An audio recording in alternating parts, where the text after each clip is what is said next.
Il a dit ceux qui ont cru. Pour tous ceux qui ont cru. Et au temps apostolique, cela s'est manifesté par le canal d'Étienne, je crois. On va sur la Acte 6. Acte chapitre 6. Verset 8. Acte 6, verset 8. Acte 6, verset 8. Voilà, je lis rapidement. Acte 6, verset 8. Qui était au nom des disciples. Avec le cercle apostolique, mais Étienne n'était pas un apôtre. Il était un chrétien comme toi et moi. Il était un chrétien dans l'église. À cause de son zèle, à cause de sa foi, il a pris aux apôtres de l'enrôler comme diacre. Il a eu dans le diaconat, ça veut dire le service. Juste à côté des apôtres pour les aider. Et regarde ce que Dieu a fait passer. Étienne plein de grâce et de puissance faisait des prodiges et de grands miracles parmi le peuple. Acclame le Seigneur. Étienne faisait quoi? Des prodiges et de grands miracles parmi le peuple. Ça, c'est le pouvoir de la résurrection. Parce que Jésus est ressuscité. S'il n'était pas ressuscité, aucun miracle ne pourrait se produire. Et comme il est ressuscité, toi et moi, nous sommes des hommes qui entrent dans l'alliance, dans l'atmosphère de miracles. Tu peux accomplir des miracles de par ta main au nom puissant de Jésus. Amen. Tu peux vivre une vie à la gloire et à la grandeur de Dieu. Une vie présentable devant Dieu. Il est l'heure que Dieu soit fier de toi. Vous savez, la résurrection est un message pour nous. Nous ne devons plus rester dans les ténèbres, dans les choses mondaines. Ce n'est plus possible pour toi. Tu n'as plus cette licence. Parce que par son pouvoir de ressuscité, tu ne dois plus traîner dans le péché. Oh yes. Vous savez tous à quoi ressemble un tombeau. Vous savez tous à quoi ressemble un cimetière. Il n'y a pas de vivant là-bas. C'est la pourriture, l'odeur nauséabonde. Dans un tombeau, dans un cimetière, il n'y a rien de bon là-bas. Amen. Ça veut dire que ce n'est pas ta place. Tout ce qui ressemble au tombeau, tout ce qui ressemble à la pourriture, ce n'est pas ta place. Ton comportement, par conséquent, ne doit pas ressembler à la pourriture. Mais ton comportement doit être la force, doit refléter la vie de quelqu'un dont Dieu a libéré. La vie d'une personne dont Dieu a manifesté son amour, sa délivrance. Et il n'est plus dans ces choses-là. Il n'est plus dans l'impudicité. Il n'est plus dans l'alcoolisme. Il n'est plus dans la drogue. Il n'est plus dans les choses qui ne glorifient pas le Seigneur. Amen. Dis-moi que tu n'es pas ressuscité. Tu ne peux pas prétendre prêcher un Jésus ressuscité. Tu ne peux pas prétendre appartenir à un Jésus vivant, un Jésus saint, un Jésus merveilleux. Et puis ta vie traîne encore dans le péché, dans les choses qui ne glorifient pas le Seigneur. Non, non, non, c'est paradoxal ça. Ce n'est pas une logique ça. Comprends le pouvoir que tu as. Il est le même Dieu aujourd'hui éternellement. Regarde Étienne parce qu'il a servi Dieu. Comment de par sa vie des miracles pourraient se produire? Regarde la vie de Paul, parce qu'il a connu Dieu, il a servi Dieu. Comment ce homme-là pourrait prêcher l'évangile? Il n'a pas peur. Et les disciples, ils ont su qu'il est ressuscité. À partir de là, une force est née dans leur vie. Une force spéciale, une puissance de Dieu. Les a restaurés, les a régénérés. Il n'a plus peur. Même si on doit les tuer, même s'ils doivent perdre leur vie pour l'évangile, ils sont prêts. Ils foncent.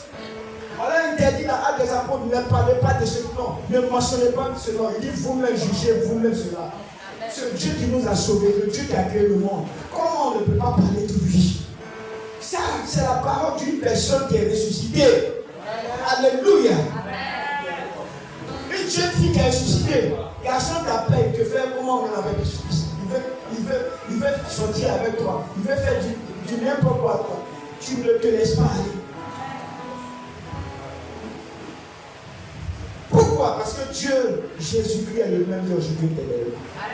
Ceux qui l'ont servi ne se sont pas laissés emporter par les choses du péché. Ils n'ont pas chuté vers le péché. Pourquoi? À cause du Dieu puissant qu'ils ont. Et ils sont morts, ils sont défoncés dans le royaume de Dieu. Aujourd'hui, c'est toi qui vis. Mais ce même Dieu que Pierre a servi, c'est ce Dieu-là que tu sers, mon frère. Ce même Dieu que les apôtres ont chanté dans la chambre haute, c'est ce même Dieu-là que tu chantes aujourd'hui. Pourquoi ta vie alors ne peut pas changer alors que tu sais un Dieu grand, fort et puissant? Pourquoi les dons spirituels ne peuvent pas se manifester alors que Dieu t'a octroyé ces dons? C'est-à-dire qu'il t'a donné ces dons. Si tu n'as pas pris conscience que tu es ressuscité, Satan ou le diable va t'avoir. Il va dominer ton esprit, ta conscience. Il va tuer ta conscience. Et tu vas croire que toi, tu es encore sous la malédiction. Et tu vas croire que toi, ta famille est encore sous la malédiction. Que c'est les démons qui ont le pouvoir qui vous dirigent. Qui t'a dit ça? Jésus ressuscité, laisse-toi diriger par ça. On doit le savoir par ton langage qu'il est ressuscité. Alléluia. La bouche que tu prenais pour injurier les gens matin, midi, soir, si Jésus est ressuscité, on doit savoir que la résurrection a aussi parvenu à ta bouche. Parce qu'il sort de toi. C'est pour ça qu'elle a dit aller partout pour prêcher la bonne nouvelle. C'est ce qui doit sortir de toi. Il est grand temps. Il est l'heure que tu reflètes le Seigneur. Que tu reflètes le Seigneur. C'est cette heure-là qui arrive. Quand on dit Jésus est ressuscité, c'est un message pour toi et moi. Puisque c'est vrai qu'il est ressuscité. Et que ce n'est pas du mensonge. Ce n'est pas de l'utopie. Mais c'est la vérité. La véracité. Et que je crois et que tu crois de tout mon cœur. Alors Dieu se saisit de ta vie parce qu'il t'a introduit dans une dimension appelée la résurrection. Et les gens ne peuvent pas te reconnaître. Tu n'es plus le malade, tu n'es plus le troublé, tu n'es plus celui-là qui était possédé. Non. Il est entré dans ta vie. C'est lui qui se manifeste désormais dans ta vie. Et comme il est le même Dieu aujourd'hui, témoin qui n'a point changé. Alors le canal que tu es, l'instrument que tu es, l'homme de Dieu que tu es, la servante de Dieu que tu es, tu dois accomplir les grandes choses à la dimension de ton Dieu qui a tout pouvoir et qui est ressuscité. Amen. Si tu es d'accord, acclame le Seigneur pour cette chose. Alléluia. C'est pour cela que je t'annonce que tu n'as plus le poids de tes souls. La résurrection est un message. C'est le temps de te consacrer qui arrive. C'est le temps de servir le véritable Dieu, l'excellent Dieu qui arrive. Amen. Tu n'as plus le temps de vadrouiller dans le péché qui ne glorifie point le nom du Seigneur. Ces choses-là sont dans le tombeau. Mais ce qui est en toi, c'est le Jésus ressuscité. Sa force et sa puissance. Pourquoi alors Satan va gérer ta vie? Pourquoi ta vie sera au dépend des œuvres des ténèbres? Pourquoi? Ta vie va dépendre des démons. Pourquoi? Ça ne doit plus être le cas. Pourquoi Satan va diriger ta vie? Pourquoi? C'est que tu n'as pas le pouvoir de la résurrection. Ce qui n'est pas en toi. Ce matin, comprenez bien l'évangile de la résurrection. Alléluia. Amen. Dieu fait par là dans le quartier, quand on ne sait pas, tu ne veux pas, tu ne veux pas, tu ne veux pas. Quel Jésus-Christ que tu as, lequel? Le Jésus n'est pas là. Comme on le voit souvent, un mec dans le feu, ça devient un peu chose, une moquerie en guillemets. Où les gens prennent un Jésus crucifié, tellement de chocolat ici se défend, ils lancent plus de pieds, plus de mains. Vous avez vu ça, non? Hein? Ça, c'est pas mon Jésus, hein? Ça, c'est pas mon Jésus que j'adore. Il ne fait pas parade.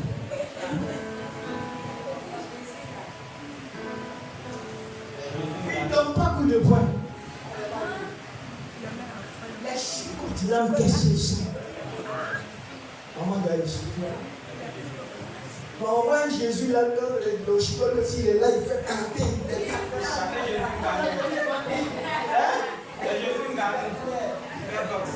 Quel est ce Jésus bosseur? Ce matin, tu dois connaître ton état, ton identité spirituelle, ta qualité spirituelle. Que tu viens d'un royaume appelé la résurrection.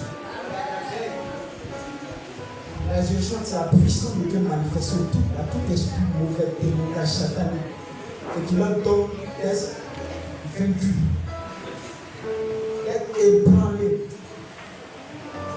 Et c'est ce Jésus-là qui est en toi. Tu es porteur de la résurrection. Si tu as conscience de ça, tu dois savoir qui tu es.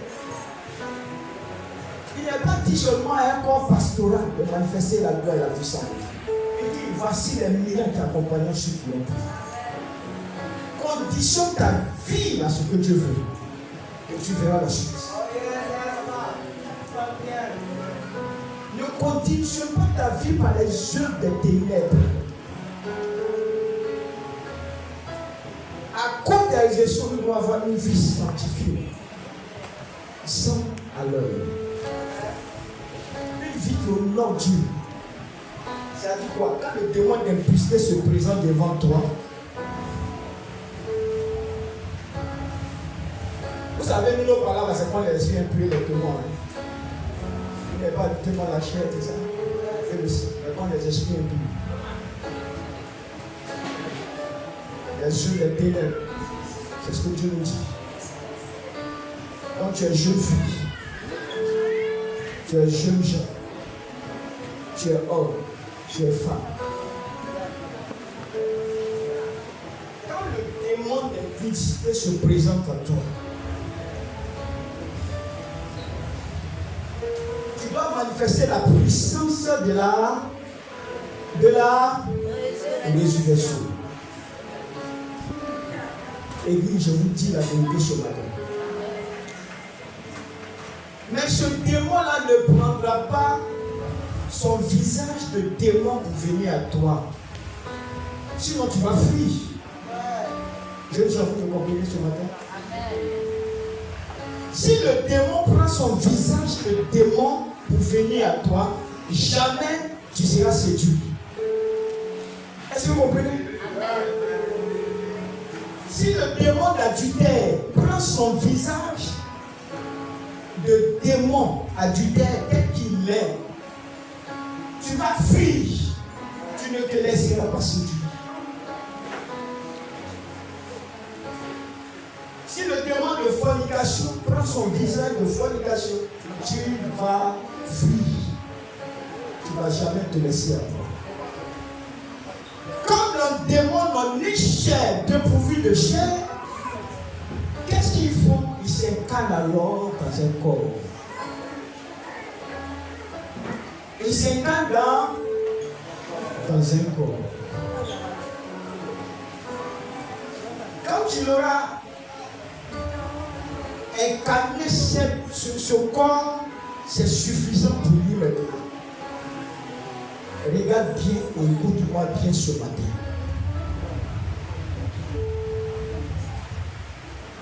Jésus même avait dit à Pierre, arrière de moi Satan. Ça veut dire que quoi, si tu n'y prends pas garde, peu importe qui tu es, les jeunes sœurs, jeunes gens, le démon est capable de te pousser.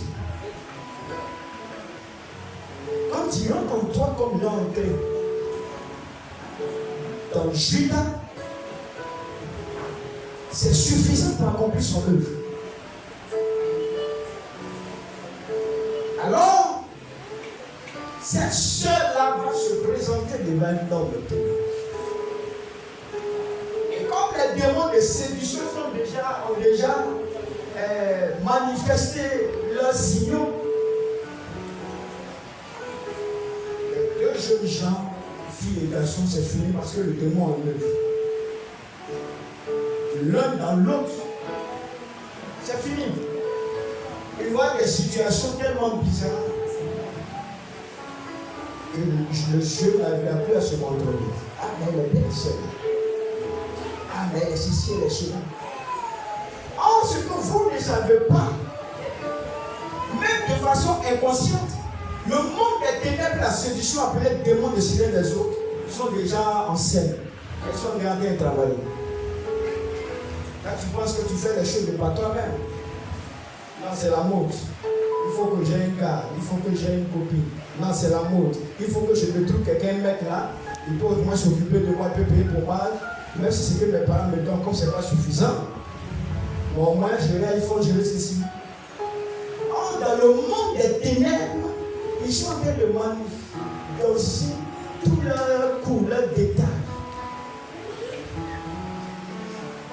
C'est comment les démons sont incarnés dans des corps. Et la vie ne dépend que de ces démons-là. Vous tombez dans ce qu'on appelle l'impudicité. Vous n'arrêtez pas, puisque vous n'avez plus goût à la chose. Les démons travaillent ton subconscient. Quand tu n'as pas vu le feu, tu n'as pas vu la jeune soeur, tu n'es plus à l'aise. On dit merci. Il y a les téléphones, tu n'as que les appels, Tu veux voir seulement la personne. Elle aussi, elle veut te voir. Toi aussi, tu veux le voir. Ignorant que le diable s'est incarné en vous par les démons, les sirènes des eaux, et vous êtes en train de commettre alors ce qu'il est prêt à faire là-dessus.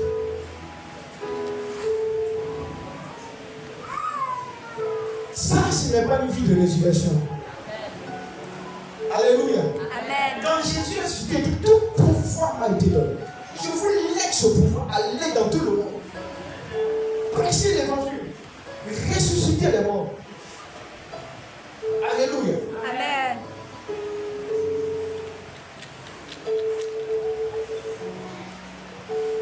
Ressusciter les morts. Chacun le comprend qu'il y a la résurrection spirituelle et il y a la résurrection physique. Parce qu'il y a des gens que Satan a déjà tué spirituellement. Tu le prends chrétien, leur vie chrétienne est effacée. Ça n'existe plus. Ils peuvent même venir à l'église parce qu'ils font dans le secret. Si on vous dit, vous n'allez pas le voir. Ce sont aussi des morts spirituels.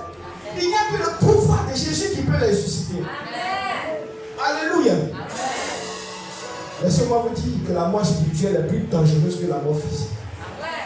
Ah oui, je te dis la vérité. Elle est plus dangereuse que la mort physique. Tant que le diable n'a pas spirituellement, il ne pourra jamais t'avoir physique. C'est pour cela que ne vous laissez pas diriger par des principes sataniques et démoniaques. Quand on parle de l'église primitive, la crainte de Dieu était au rendez-vous. Je vous dis la vérité. Demandez à Ananias et Saphira, ils vous diront ce que c'est que la crainte de Dieu. Ils ont vu seulement faire une corruption.